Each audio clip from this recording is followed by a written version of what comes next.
Welcome, everyone, to Portage County Safety Council podcast channel. My name is Nick Koya, and I'm here with the Ohio Bureau of Workers' Compensation and Portage County Safety Council.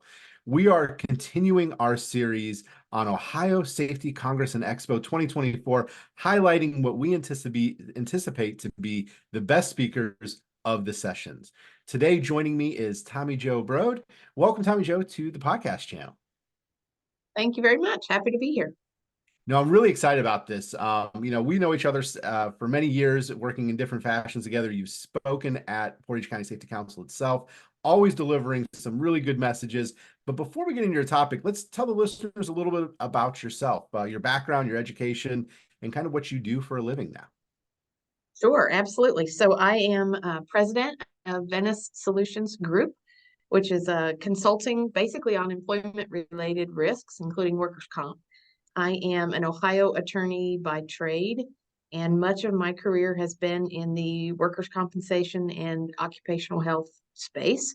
So I've been an industrial commission hearing officer. I have represented Ohio employers on a variety of employment issues, but always a focus on workers' comp. And I've also run some in-house programs for self-insured employers, workers' compensation, and sat on the self-insured employer evaluation board.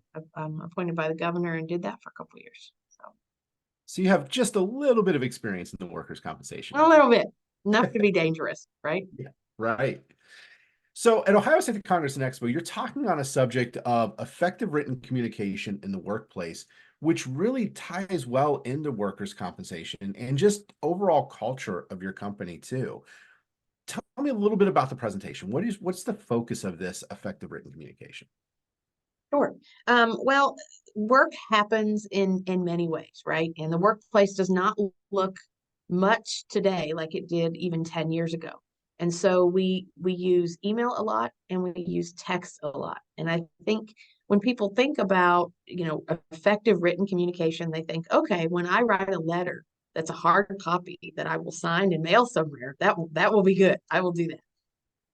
Everybody does that pretty well. What we're talking about is in real time at a fast pace, how do we become an effective written communicator and not create risk and not damage our culture, and still go at the speed of business. So that's really what we are going to dig into a little bit. And often that means emails and text messages when you're in a hurry, when you're frustrated.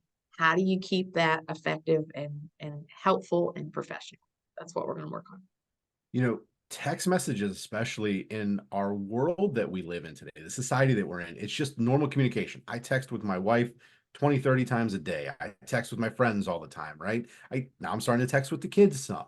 So it's just this communication, and we just kind of rapid fire responses, but that could actually be detrimental in the workplace when I'm doing that with be subordinates or be it coworkers or even up the chain to leadership about situations, correct? That's exactly right. And that's what we want to avoid. Everybody gets in a rush. So we want to really explore some fundamentals of, okay, what are the principles to be effective here? The primary one is, who is my audience? And that sounds super simple. We all kind of learned that when we learned how to email, right? There's a box that says to. But when it's a text message or an email that's at the quick pace of a day, we don't always think of that. Or maybe we think of their name, and are we doing things like using alphabet soup? Are we using phrases that the person we're writing to doesn't understand what we're saying?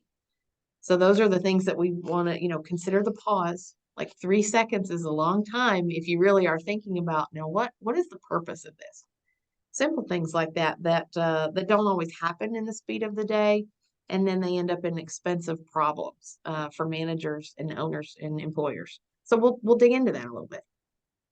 When we talk about audience, before we hopped on this podcast today, we were talking about audience not only being the audience right this minute, but the audience could be a whole legal team 6 months down the road, correct? That's exactly right. So I guess in the way of a disclaimer before we get here, I don't want people to be paranoid or worried when they send an email, right? We have to work in real time, but we just want to be aware that some things should never make it in writing, right? Just like when we speak, when we are engaged in verbal communication, sometimes we will soften our tone, or we will whisper so others don't hear. There's no whisper in an email, right? So some things are just best left unwritten. And one of the concerns is if something ends up in litigation, a workers' comp claim or an employment problem of any kind, there's a process, a legal process called discovery. And there's a series of rules of civil procedure which are certainly beyond what we're talking about today. But what we want individuals to be aware of is if something ends up in court, and typically you have no control over where that goes, right? If that happens. But if something ends up in court through the discovery process, unless the email is to an attorney on that particular issue, it perhaps could even be an attorney on another topic, but unless it's to an attorney, it's what we call discoverable. So that email that says, for example, yeah, something's not right with Susie. This is probably another one of her scams. That's getting shared. And it's just not helpful. It may or may not be true or fair, but it's not helpful. So we want to try to keep them objective and keep in mind, who are you writing the email to? And more importantly, would you want everybody to see this? Would you want this to make it on the front page of the newspaper for your company?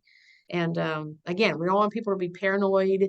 We don't want to chill communication or anything like that. Emails is a great tool. We don't have time to have in-person conversations for everything.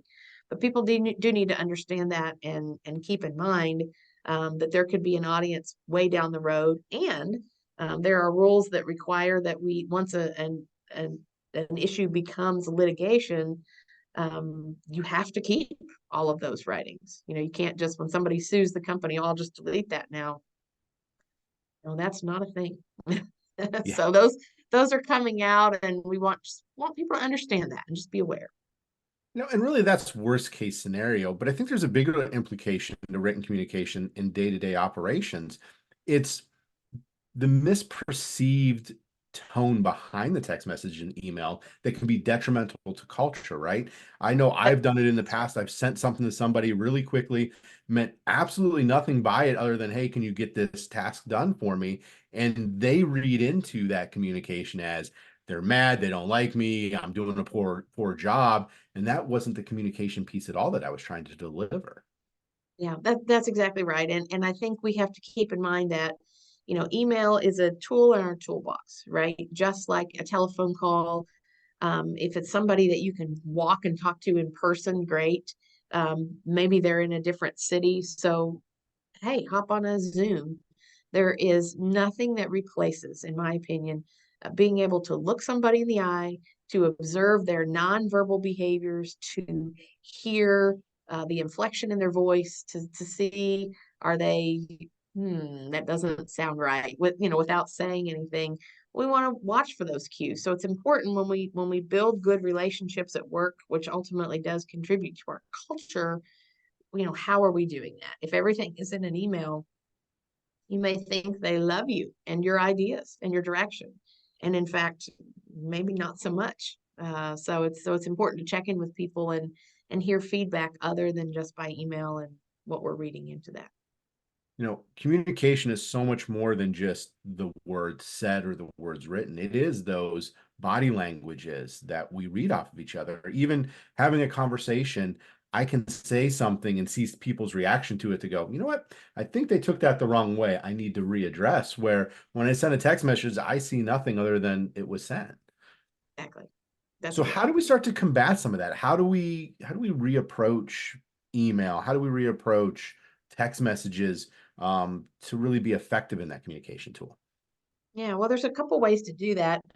One of the ways that I think we want to try to be effective at work is before we even get to the written format, we want to have a little check, if you will, right? Whether it's a supervisor, owner, anybody that is the face of the employer. When we talk about communication, are you giving people your attention? And one of the ways this happens is actually because of email. So let's take somebody in HR, and they're often involved in workers' compensation. So if I'm a busy HR professional and somebody walks into my office, I might even have a friendly tone, but if I don't turn and look at them, if I don't take my face out of my phone or off of my keyboard to my computer, and I'm saying, yeah, go ahead, what's up? That tone sounds rushed. My glance is somewhere other than the person. And I don't know how they're feeling, but it's probably not warm and welcome. And these kinds of things probably 10 or 15 years ago sounded like, oh, come on, we don't have time for these soft skills. This is ridiculous. Well, it's not. And the truth is that that's how little problems become big, expensive ones when people perceive that we are not really paying attention to their issues. So it starts there.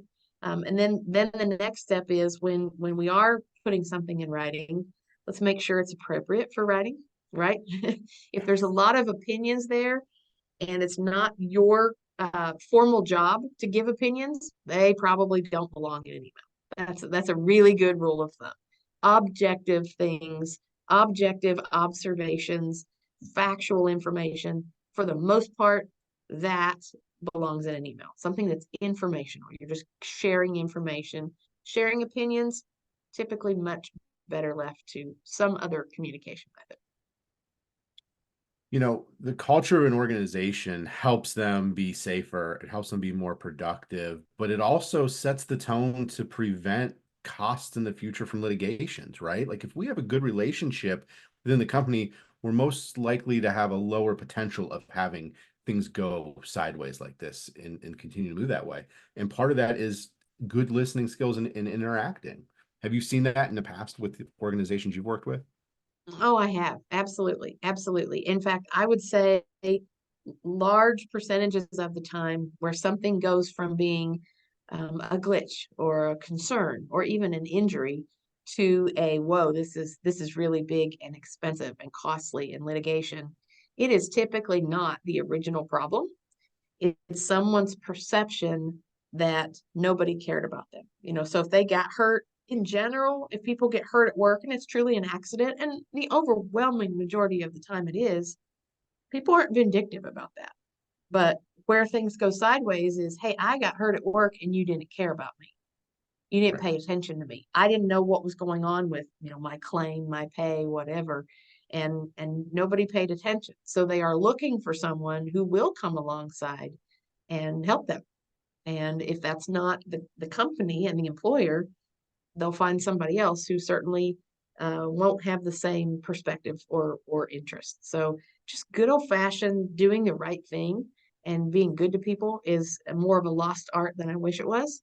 And I think all employers in all states, but particularly Ohio, since that's what we're talking about here, would do well to just get back to a little bit of compassion and genuine interest in what's going on in their workers' lives. I often talk about things that happen on this podcast channel. We talk about techniques to make yourself safer at work, things to change culture, things to change leadership. They all work well in the workplace, but this ties back to home too, right? I think as husbands, as wives, as parents, we can learn from these communication tools because they really have a direct impact on that household too. That's exactly right. And all of us, how we conduct ourselves and how we communicate, how we roll, if you will, it's very hard to turn that off and on because our world is very blended. Most of us don't live in a world where I am at work now. I don't have any communication with someone. Come on, it's not 1950 anything anymore.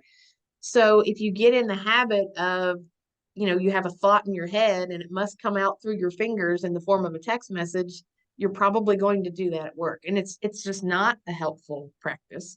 And those same kinds of techniques probably work just as well for everybody. I mean, you and I are each married, so we can give a little free advice to people here. Yeah, opinions are definitely best left out of a text message when you're talking to your spouse, right? So it works Yeah. well for everybody. In the heat of the moment, I think becomes a big issue too. We're angry about a situation, we're frustrated with a situation, and we go to the keyboard and we pound away at the keys real quickly. For me, I have found that I park that and it's got to sit for 4 hours, 6 hours, and come back to it later. Is that one of the tools that we can be utilizing here to make sure that we're not firing off things that are going to burn us in the long run? It absolutely is. Practice that pause, however long it needs to be. And if you're still angry when you hit send, don't hit send. That's just really a whether it's on the phone or email. The other thing that we don't talk about much that we can consider is if you get an email that's like that, maybe it's not about you, right? Let's say you and I are managers and there's an issue with an employee. If I lose my cool and put things in writing that are best left by phone and you receive it, right? I'm writing to you about it. One, it's not helpful to write me back and lecture and call to everybody's attention in case they miss it later, how inappropriate my email was. My suggestion is when somebody does that, let's try to stop it right there. So one of two things, either write them back, and the phrase I usually say is, wow, this sounds complex. Would you be available by phone today? And that's all I say, right? Right. Or I just pick up the phone and call them and say, either what were you thinking, depending on how bad it is. So it's not an email, right? And that's not discoverable. What were you thinking? That is not appropriate. Those kinds of things. And people don't mean any harm, right? No, nobody wants to cause a problem, but it's exactly what you said, Nick. People get frustrated and they don't stop and think, who is the potential audience of this? They think it's just me. She's a consultant and she's nice and it's all good. Well, somebody else can see this. Or certainly when I was a a coworker of individuals. So I've received those. And that's what I try to do to help my colleagues. Don't make it worse. For the Right. love of all that's holy, don't make it a big long chain and back and forth and back and forth. Um, Many years ago, in my capacity as a lawyer, I'll just say there was a case that ended up very unfavorable because the subject line of the email was gotcha, in all caps, gotcha. And the employee really was a problem. The manager really wasn't the problem, but she was so tired and frustrated of dealing with this, I'll say, problem child of an employee, and she finally thought, oh, I got her. And she sent an Right. email that said, gotcha. Oh, I would put that in the unwinnable category. I mean, you just can't. It's human nature, so it's not a criticism to my former colleague who did that. I mean, okay, I get it, but you're going to lose, and it's going to be expensive, and it's not going anywhere good for you, the company, the worker, who. So, let's be a little more intentional. That's our. and I think part of it is it's a societal issue that we're working through, right? I refer to them jokingly as keyboard cowboys. We will say so much in text message or in an email that we would never say in these face-to-face communications. And I think even social media exasperates that even more. And that's the story for another day. But I think sometimes we forget that even the email, the text message is the same as this verbal conversation we're having here right now. Agreed. I got an email from an employee of a client just in the last few weeks about a coworker.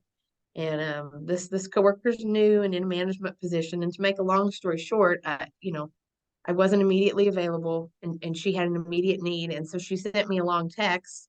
And the gist of it was this new person, this management person, is a keyboard bully. Was the phrase that she used. And what do you do with that? Now someone perceives it, and they sit in an office that's, I don't know, relatively small, probably 1,500 square feet. Everybody is able to move about freely, both physically and in terms of the wishes of the employer. It's not a restricted atmosphere. Get up and go talk to somebody, for crying out loud.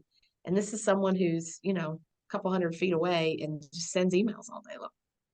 That's Yeah, really not going anywhere good. It's just not helpful, so. exactly. All right. So as our listeners get ready to head down to Ohio Safety Congress here shortly, obviously we're excited to hear your presentation there, but what can they do to prepare? What's the call to action? What's one thing we can take away from today that they could change in their life, change in their business practice that you would tell them to do as they're listening? Sure, absolutely. So when they get there, we're going to do some practice, some real life examples, and we'll take a deeper dive. But between now and then, they can start today for free. Think and proofread. Even if it's a text message, proofread it. Well, I don't have time for that. Well, I want to suggest to people that if you don't have 3 more seconds in your day, you probably just need to readjust your day. And if it's an email and you put the time into typing all these things out, even if it takes you 2 minutes to proofread it, I promise that that time will be better spent than trying to correct something that's wrong or that doesn't sound right, those kinds of things. So think, pause, proofread. All right. I like that. It's very simple. Think, pause, proofread, implement that into your daily work life. And as a bonus, work that into your personal life too. It'll save you some issues down the road. Absolutely. Absolutely. So Tommie Jo, if people have questions, they're struggling with communication, or struggling with leadership, they got questions, they want to make some changes in their organization, and they really don't want to wait to Ohio Safety Congress to be able to see you and get in contact with you. How do they get a hold of you now? Website, phone number, what do you have for them if they want to have that conversation with you? Absolutely. So my website is just the company name. So it's Venice Solutions with an S group.com. They can email me at Tommie, Tommie at VeniceSolutionsGroup.com. Or I have business phone numbers on the website, but I freely share my cell phone number and invite people to call it. And you'll either get my voicemail or I will answer. Don't shy away from that. That's 330-606-8221. You've had that number for a long time, and I really do answer when I can, and I'll call you back if I can't. So yeah, anything that's in whether it's occupational health, workers' comp, leadership, these things do not fit in silos, right? These problems are all employment types of risk, and they happen in real time. And I think that prevention is time much better spent than trying to fix a big, costly problem. So yeah, give me a call.